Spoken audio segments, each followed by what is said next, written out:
ರಾತ್ರಿ 11:45. ಹಳೆಯ ರೈಲು ನಿಲ್ದಾಣ ಸಂಪೂರ್ಣ ಕತ್ತಲಿನಲ್ಲಿ ಮುಳುಗಿತ್ತು. ವರ್ಷಗಳಿಂದ ರೈಲುಗಳು ನಿಲ್ಲದ ಆ ನಿಲ್ದಾಣದಲ್ಲಿ ಗಾಳಿಯ ಶಬ್ದ ಮಾತ್ರ ಕೇಳಿಸುತ್ತಿತ್ತು.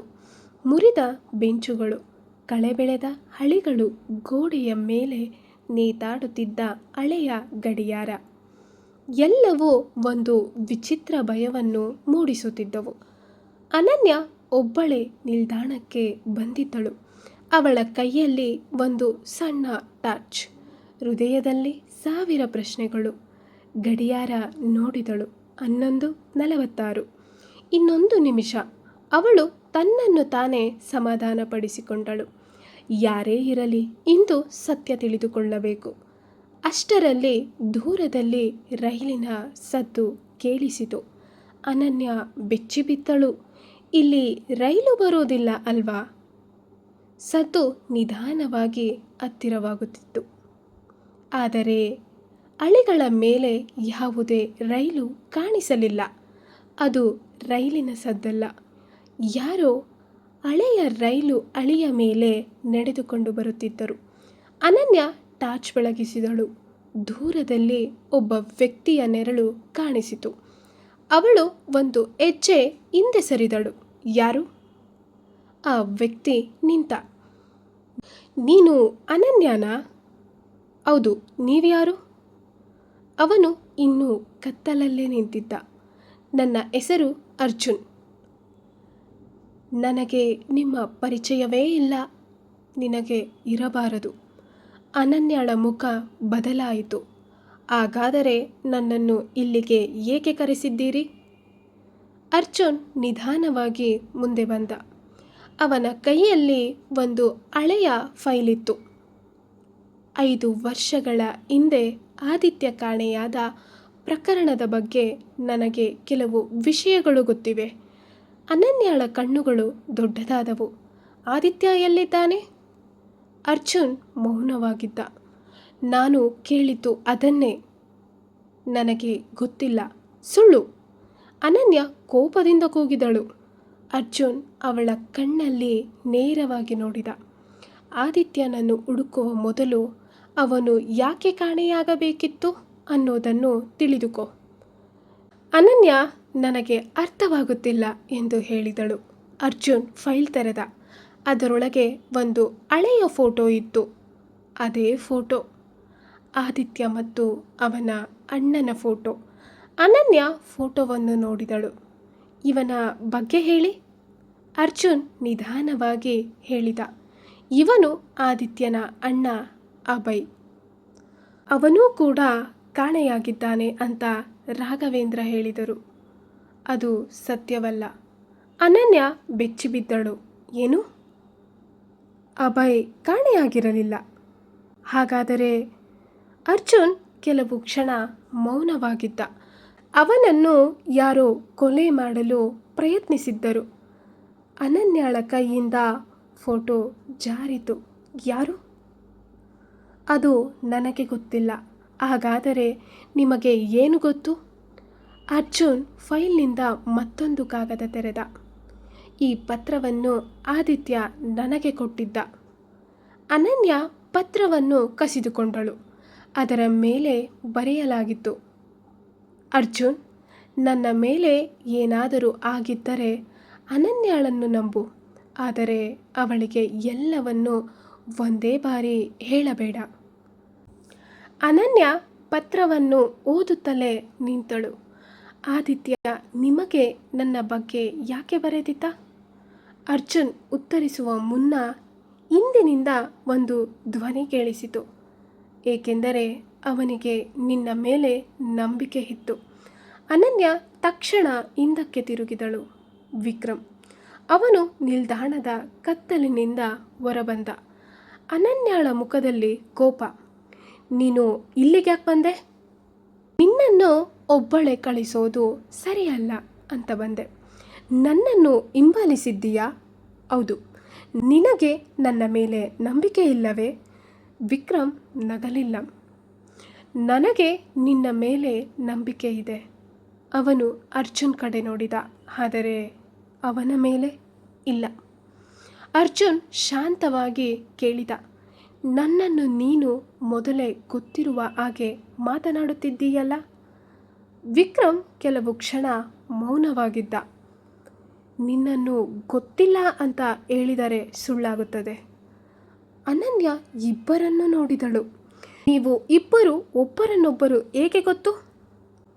ಯಾರೂ ಉತ್ತರಿಸಲಿಲ್ಲ. ನಾನು ಕೇಳುತ್ತಿದ್ದೇನೆ, ವಿಕ್ರಮ್ ನಿಧಾನವಾಗಿ ಹೇಳಿದ. 5 ವರ್ಷಗಳ ಹಿಂದೆ ಆದಿತ್ಯನನ್ನು ಕೊನೆಯ ಬಾರಿ ನೋಡಿದ ರಾತ್ರಿ ಅರ್ಜುನ್ ಕೂಡ ಅಲ್ಲಿದ್ದ. ಅನನ್ಯ ಅರ್ಜುನ್ ಕಡೆ ನೋಡಿದಳು. ಇದು ಸತ್ಯವೇ? ಅರ್ಜುನ್ ತಲೆ ತಗ್ಗಿಸಿದ. ಹೌದು. ಹಾಗಾದರೆ ಇಷ್ಟು ವರ್ಷ ಯಾಕೆ ಮೌನವಾಗಿದ್ದೆ? ಏಕೆಂದರೆ ನಾನು ಮಾತನಾಡಿದರೆ. ಅವನು ಕ್ಷಣಕಾಲ ನಿಂತ. ನಿನ್ನ ಜೀವಕ್ಕೂ ಅಪಾಯ ಇತ್ತು. ಅನನ್ಯಳ ಮುಖ ಬಿಳಿಚಿಕೊಂಡಿತು. ಯಾರಿಂದ?